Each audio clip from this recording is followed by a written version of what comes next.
Ruben Amorim has now officially been in charge of Manchester United for 20 games, and so far it's been a little bit of a rollercoaster. We've had the highs of victories against Manchester City and Arsenal, and then the lows of pretty much every single game at Old Trafford so far. It has been a real rollercoaster, 10 wins, 2 draws and 8 losses. It's a little bit difficult to assess really where Manchester United are at this moment in time, but that is my challenge today, to give you my opinions, my thoughts and just my assessment really on the good stuff, the bad stuff and where we really need to improve as we move forward. Before we get into that, if you could please subscribe to the channel, that'd be greatly appreciated. The growth of the channel means so much to me, so please do press subscribe, and then we'll get into the video.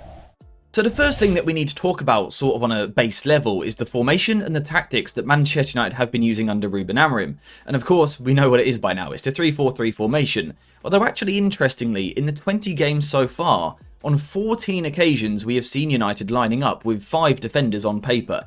So there is an argument for this being called more of a 5-2-3 shape. There's also been a bit of change in midfield. At the start, it was very much Kobbie Mainoo and Ugarte, although in recent months we have seen Bruno Fernandes dropping deeper and deeper into a midfield position. So I would say United's average kind of lineup is something like this. Although, to be fair to Amorim, I think he has done a good job of rotating players, bringing players in and out of the team to keep them fit, to protect them from injury. But I would say, generally speaking, this is what we have been seeing. And early on, we saw the benefits really of this 3-4-3 formation. Those benefits being that you can overload the middle of the pitch because you've got 4 players in this area, and most teams don't defensively. You know, you're often defending with a midfield 3 in here, which means you have the overload. Manchester United simply have had more players in these positions, so you could find someone in the half space or deeper in midfield. United were able to work time on the ball, and that really suits these players. We know that actually man-to-man, we don't have the best squad in the Premier League, not even close, arguably not even in the top 8. However, tactically, if you can create overloads, you can sort of make up for that, and we can see United doing this here against Nottingham Forest. 4 players in the middle of the park here, and it means Ugarte is going to be the free man. The challenge is, can you find him? And yes, you can with third man combinations. De Ligt plays the ball to Bruno Fernandes, who pops the ball backwards to Ugarte. Ugarte strides through the middle of the pitch, eventually finds the pass to Garnacho, and finally it falls for Rasmus Højlund to score. So this is what United were doing really well in the opening weeks under Ruben Amorim. What this also meant was that we could take advantage of our attacking shape as well. United attacking with 5 players. Again, the opposition typically, although not always, typically in the Premier League defend with a back 4. This means that United have more players, right? 5 is more than 4. Newsflash. But this means United have channels of space that you can attack. You've got wing-backs who can get down the outside, like this. You've got inside forwards who can kind of drift into these positions between full-back and centre-back. And also your striker, potentially, isn't actually just picked up by one centre-back, which means you can find spaces, you can find the extra man. And again, this was something that United were doing in the opening weeks, particularly in the Europa League against slightly weaker opposition. But you can see here, United attacking with the front 5, the opposition defending with the back 4. It means you get channels or areas of space like this that you need to attack. You need to drive into these areas. You absolutely need to. And United were doing this well. Anthony plays the underlapping pass, Ahmad makes the run, sticks the ball through the player's legs, and I mean, Ahmad's been brilliant, and he moves himself into the box, and you can see now United have several free players. We've completely overloaded the opposition, and again, eventually, Rasmus Højlund scores a tap-in. That was the story early on. Of course, there were sticky patches where it's difficult, but generally speaking, United were overloading teams. But then, something changed. Now, the change we've seen hasn't really come from United, it's actually come from the approach of the opposition. You see, teams start to recognise that when United get into their shape, the 3-2-5 shape, they have overloads in key areas. United are actually quite difficult to stop. So what teams have started trying to do a little bit more is stopping United at source. Teams have been a bit more aggressive and often gone with a man-to-man system to apply pressure to the Manchester United players. And I mean, immediately, that's a red flag for United because we know, and have known for several years now, that United technically, but also physically, do not have the players that can excel in 1-versus-1 battles. Whether that be on the ball or off the ball, we simply do not have the personnel that excel in these moments. And that's caused a real problem. When we've got the spare man, United have good players. You can find that bit of space. When we don't have the free man, and we are asked to play man-to-man, these players do really struggle. I mean, Bruno Fernandes and Ugarte, they're not press-resistant midfielders. They're not players who can drop a shoulder and spin people regularly. We've also got the issue of the fullbacks playing at wing-back. These aren't players that can take the ball on in 1-versus-1 situations. Certainly not regularly, and it causes us to get a little bit stuck. We've spoken about this a lot. We sort of get jammed in our own half and can't really work the ball forward. Some of that is also because Onana, first of all, hasn't been good enough on the ball, particularly with his long passing, but I also don't think we've used him enough. When we have used him, we've often gone long, and quite frankly, the strikers haven't done a good enough job.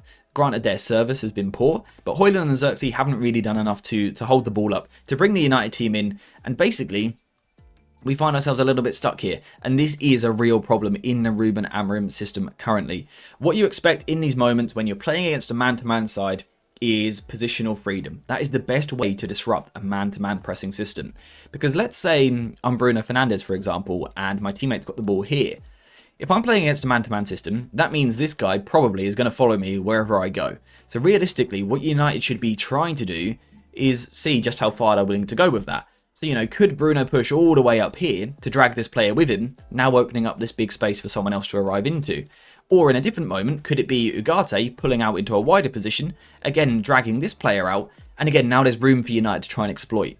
The problem is, the Amorim system is quite static and quite rigid in the build-up phase, which means United don't really ask these questions, which gives United this problem of just sort of being stuck. So United either need to recruit better individuals in these positions, players that are press resistant in the first phase, or Amorim needs to play with a bit more freedom in his structure. Or actually, probably the case that we need to see something a little bit in between. Amorim needs to give these players more license, more freedom on the ball to move into different areas to disrupt the opposition. Now, granted, we have to remember the fact that we haven't had much training time at all. In fact, the break we've got right now is the biggest break we've had, the most training time we've had under Ruben Amorim.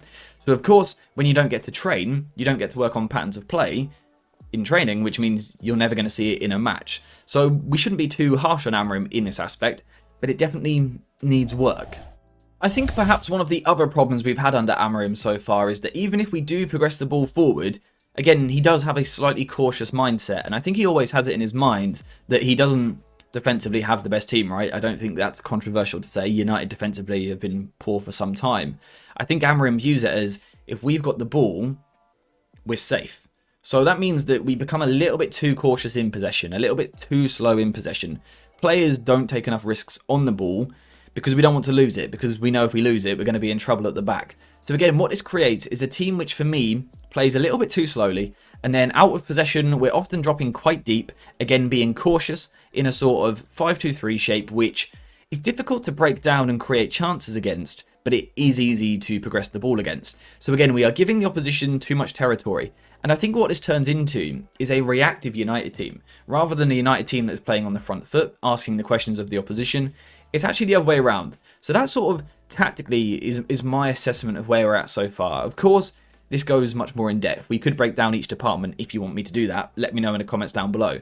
But I think generally speaking, these are some of the good things we've seen, but also some of the problems. Positives really for me is the form of Ahmad. I think he's been absolutely amazing under Ruben Amorim. Amorim has really unlocked him. I think another positive would be the fact that we are really competitive in the big games. Yes, we are a little bit passive and we let the opposition have the ball, but we're compact, we're really difficult to break down, and we still have those transitioning counter-attacking threats in those matches to cause problems. And I think the other real positive for me is just the way that Amorim has managed things, the way he's gone about his business. I think the rotation of players has been really important. We've struggled with injuries for a couple of years now. That has eased under Ruben Amorim, although we've still picked up a couple. I think if we are to look on the other side of things, the negatives would be that we still feel a little bit lost in terms of on the ball, there's a real lack of ball progression. For me, it's too safe. I think Amorim needs to play with more freedom, needs to open his team up a little bit, let the players express themselves, and also actually change the positions of certain players. And that kind of takes us on to the next problem.